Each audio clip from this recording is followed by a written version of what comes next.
Hey, what's going on, everyone? Justin here. So yeah, about to turn my car into a baked potato. I picked up some noise deadening.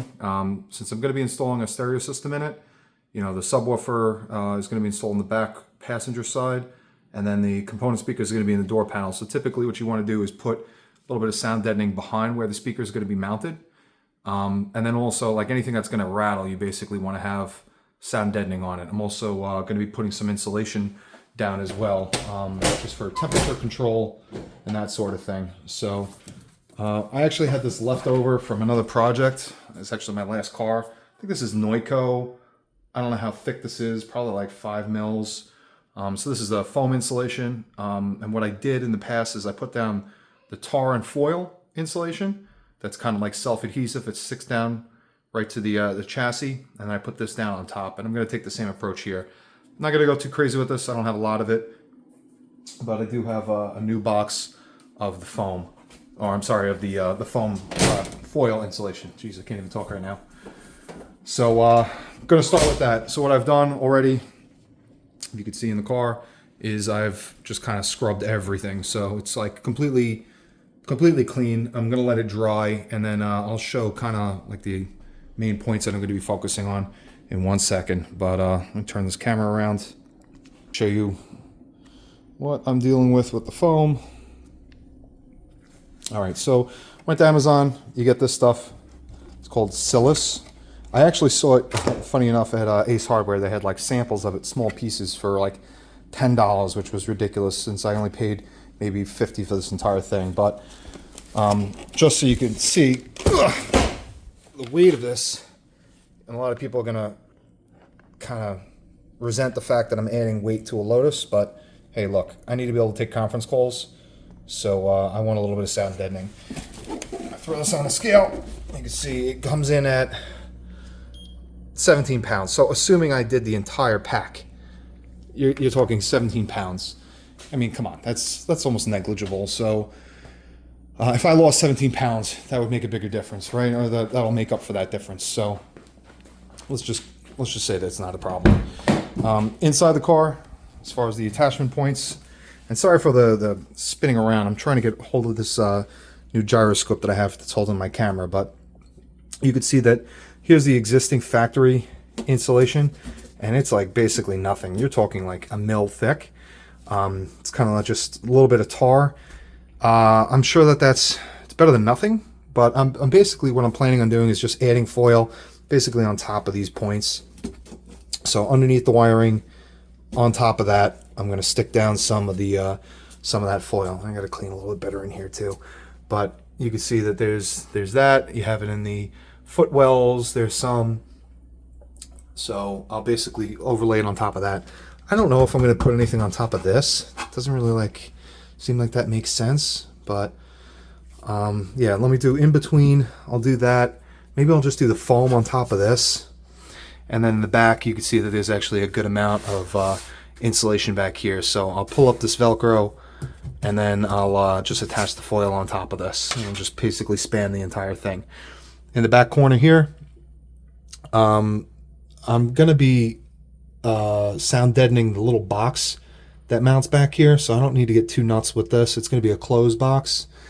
And then in the back, where the engine is, you can see this already has pretty thick insulation attached to it, but I'll probably just stick regular foam down on top of it, like the regular foam that I had, not the tar. And that should be good enough. Door panels as well, right? So the component speaker is going to mount in the factory positions.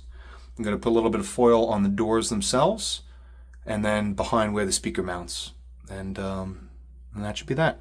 So I'll get that in time lapse so people could see, but doesn't have to get too crazy. And then last thing, you could see I started replacing some of the hardware with stainless steel. So I ordered a bunch of stuff off of Amazon. It was like cost prohibitive at Ace Hardware. They wanted like $4.50 for one M8 1.25 millimeter stainless screw versus 25 cents a screw off of Amazon. So obviously I'm just going to wait for the Amazon delivery. So anyway, that's that. Stand by for the time lapse, and then I'll do a follow-up after that. Thanks. I just want to point out a couple things with the application of this sound deadening. simple tip. This basically, it's self-adhesive, so you peel the layer off, you stick it down, and then you have to roll it out. You want it to be with no air gap, so the more you can get it to stick, the better the sound deadening quality is going to be, the more efficient basically. You want it to basically be part of the surface that you're adhering it to.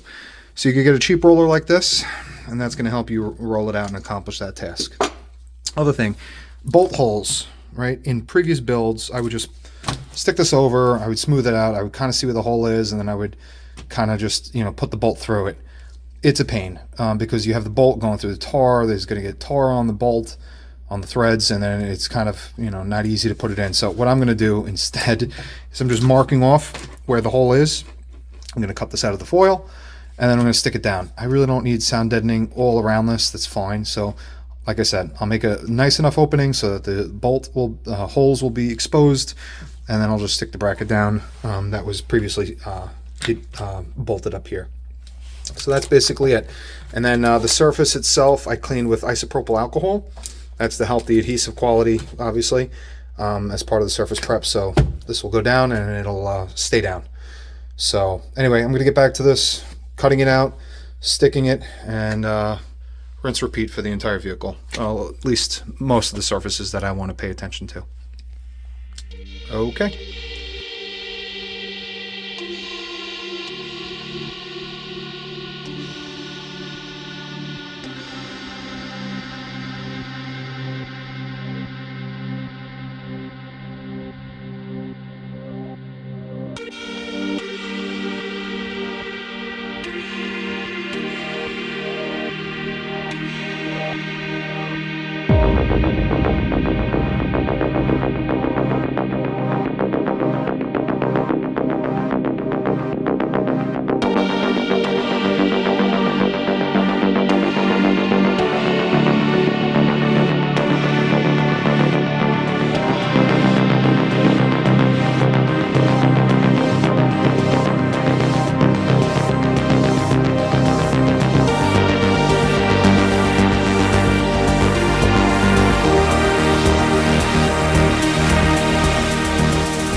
Justin here. So I just wanted to go over some of the specifications of the insulation. I kind of neglected to do it earlier in the video. Just wanted to show you basically what I'm using for this project, for the noise deadening and insulation. So this is the Silis, and as you can see, it's roughly I don't know, it's kind of hard to see there actually, 2.13, and you just have to take my word for it. This is 2.1 millimeter, that's including the paper, so this is probably 2 mils thick, right? So that's that. Not too much, but that's also why it doesn't weigh too much. So I don't know, that's a good compromise, I would say. And then the foam, this is what I'm planning on putting down on top, and so I'll show you kind of the portions I'm going to be putting this down because I don't have much, but this is measured. I said 5. I'm trying not to squeeze it. It is actually 4. So this is 4 mils thick. And again, this is just foam. It has an adhesive backing to it so it could stick, but that's basically it. Otherwise, it's just like a little piece of foam. And I'm using this because the factory insulation fell apart. It got wet, it was moldy, it smelled disgusting, and even the back portion here that I'm using for the engine sound dampening was moldy. And what I wound up doing is having to spray it down with vinegar and try to clean it up so it didn't smell so bad. So I'll kind of see. So this is the condition of the car as it stands right now.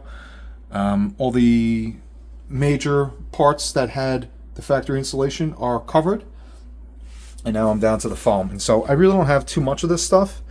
I really want to use some for the back. I was told that, there's drone that comes through the back part of this by somebody on the Facebook group. And so 3 panels of this will definitely help. I just kind of, put that across. And then I'm thinking of just focusing on the fuel tank area here, down here in this region right here. I'm going to cut it and stick it down. I think that'll be enough. I mean, I don't really have to get too overkill. Yes, I want the car to sound good with the sound system. I don't want to hear much drone, but at the same time, this is not a daily driver. It can be a daily driver. I want to be able to hear conference calls, but it's really a toy to me, so I don't have to get too insane. I don't want to sacrifice being able to hear the supercharger. I know that sounds kind of ridiculous, but one of the reasons why I wanted this car specifically is for the exhaust note and the supercharger whine. I love the sound of a twin screw or a top mount supercharger, and I don't want to inhibit the sound from passing through the firewall too much, so I don't want to over insulate it. Although I'd imagine with the glass up here and the supercharger, you could kind of see it right through the glass. That's going to allow enough transmission through that to be able to hear it. Plus, I think there's an intake over to the right side here, and the BOE intake hooks up to that somehow. So I'm sure I'll be all right. I don't want to over dampen this thing, I guess, is the fear there. And also just want to show off something that was kind of cool. Put the insulation down, and I cut out where this VIN plate is. Didn't want to obscure that, for the next owner or for myself, really. So anyway, gonna get on with the foam insulation and update after that. Thanks.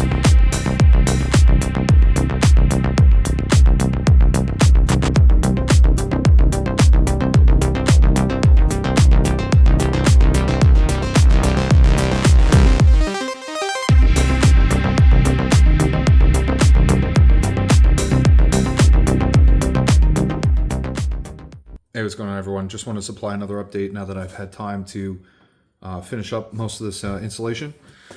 So the foam went down, no problems. Inside the car, you could see I have the foam down in these key areas. I didn't really have a lot to go around, so I kind of just kept it restricted to the center panels here and then in the footwells. So it looks pretty good. Got a lot of coverage, at least in the footwells and underneath the seat. In the back, I wanted to put foam on top of the gas tank. That didn't really work out. I didn't have enough. And I wanted to put it on the back here between the firewall, like I had mentioned, but again, I just didn't have enough. And so, yeah, I could go out and order more, but I wanted to try this first. So there's insulation here. This tar foil stuff, from what I've read, it doesn't really work unless you have it secured to a surface. So I really doubt the efficacy of it in this application, the way that it's applied on top of the foam, because this is actually, it's like foam insulation under here, and then there's a plastic layer, I guess, for like waterproofing, and I stuck that on top of it. So I cleaned it with isopropyl alcohol and stuck this down. We'll see how much it helps, if at all. I think if anything, it's just this one bump here that'll probably get the biggest benefit. But you know what, better than nothing, I guess. In the back corner here, where the sub goes, I put some of the scraps. So just kind of fill this in, and then you can see in the back where the porting is going to be, I put some in that as well. And then if you go all the way over to the speakers, where the component speakers are going to go, the door panel, I put just a couple of strips. I know you could probably get overboard with this, but I didn't want to go too nuts. I saved enough so that I could block this off. That's good from a moisture perspective, right? You need to have like a moisture barrier. So I need to make sure that I have enough there to cover that when I'm done. Obviously, I'm going to wait until everything's done with the components before I block that off. And then in the components area as well, I'm going to be reusing the stock mount with this foam. It's still in good shape, so I'm just going to leave that as is. And I put some of the sound deadening on the back, right? That's supposed to help with the sound waves, the way it reflects off of that surface. So a little bit in there, right where the speaker is going to be pushing air, and that's that. So I'm going to just repeat the other side. On the driver's side, I'll do that, and I think that'll call it a day. And then I'll start cleaning up, because right now my garage is looking like a mess, and my OCD is kind of off the charts right now. So anyway, I'll continue chipping away at this and supply the next update when the installation is done.